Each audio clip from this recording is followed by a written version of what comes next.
Welcome back to the Michigan Business Beat, brought to you on the Michigan Business Network. Chris Holman broadcasting from our studios at the Capital Region International Airport. We're going to spend a little time with Matt Smego. He's the Director of Public Policy with Michigan Farm Bureau. And hey, thanks for coming out today, Matt. We appreciate it. Let's talk a little bit about Farm Bureau and the Michigan agriculture and small business. Give us a fill in here.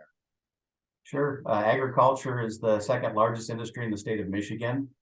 We've got over 300 different commodities that we grow here in the state, and we employ about 20% of the total workforce in the state works in agriculture and the associated industries, and accounts for about $105 billion in economic activity on an annual basis. So it's a large economic engine in the state. Obviously, everybody in the state participates in agriculture because we all eat. And we've got an abundance of great food that we grow here in the state of Michigan.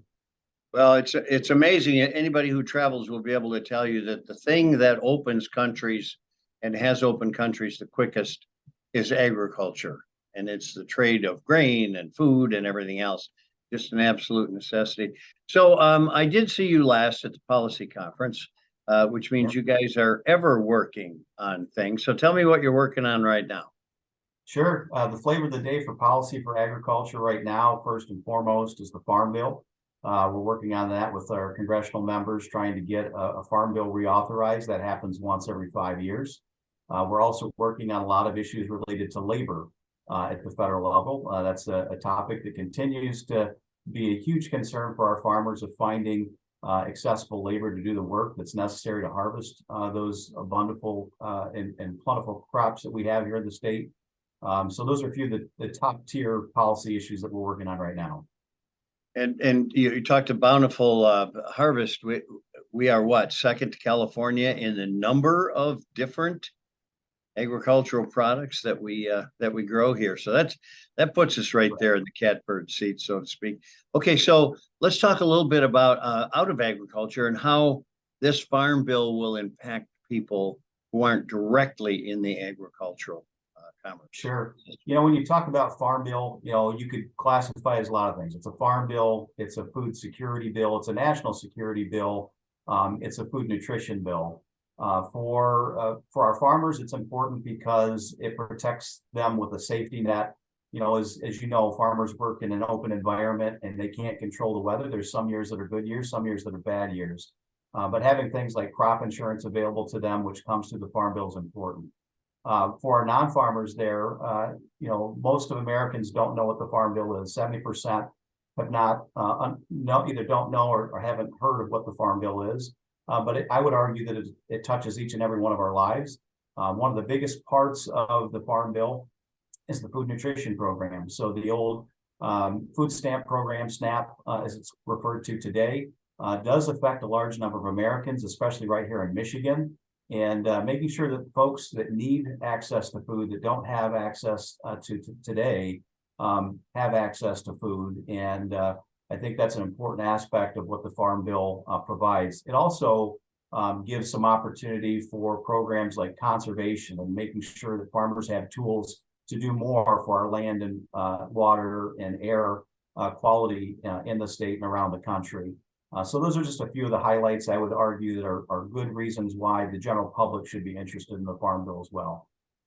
So, Matt, labor concerns, tied for number one as a challenge for small business as well. How about for farmers? Can you tell us about the challenges that farmers are facing, that being, I'm sure, one of them?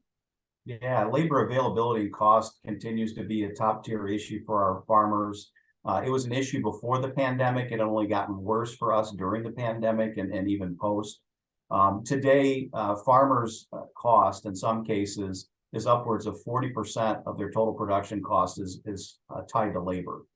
That's assuming that they can find labor. So we have seen a growing, not just in Michigan, but across the country, but especially here in Michigan, a growing use of foreign labor that's come into the state to help harvest and plant products that we grow here. That's been a trend that's happening for some time, but it's even grown at a more rapid pace. The program that we most utilize is the federal H-2A visa program. It's a non-immigrant program, so it really doesn't address the issue of immigration. it's a workforce issue. And so trying to help our members of Congress understand the dire issue that our farmers are facing, whether it's a crop that gets unharvested and just stays out in the field that doesn't get to the consumer at the end of the day, or in worst case scenarios, some of our farmers deciding that they can't grow that commodity any longer because they don't have the necessary labor to harvest it.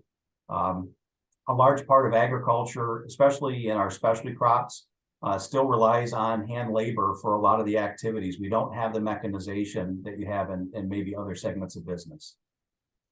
Matt, we got about a half minute left here. We started with a pretty dry summer here. How are things shaping up for the harvest? It's still dry. We have gotten some timely rains depending on where you're at in the state, but the U.S. Drought Monitor still shows that much of Michigan is still under some level of drought.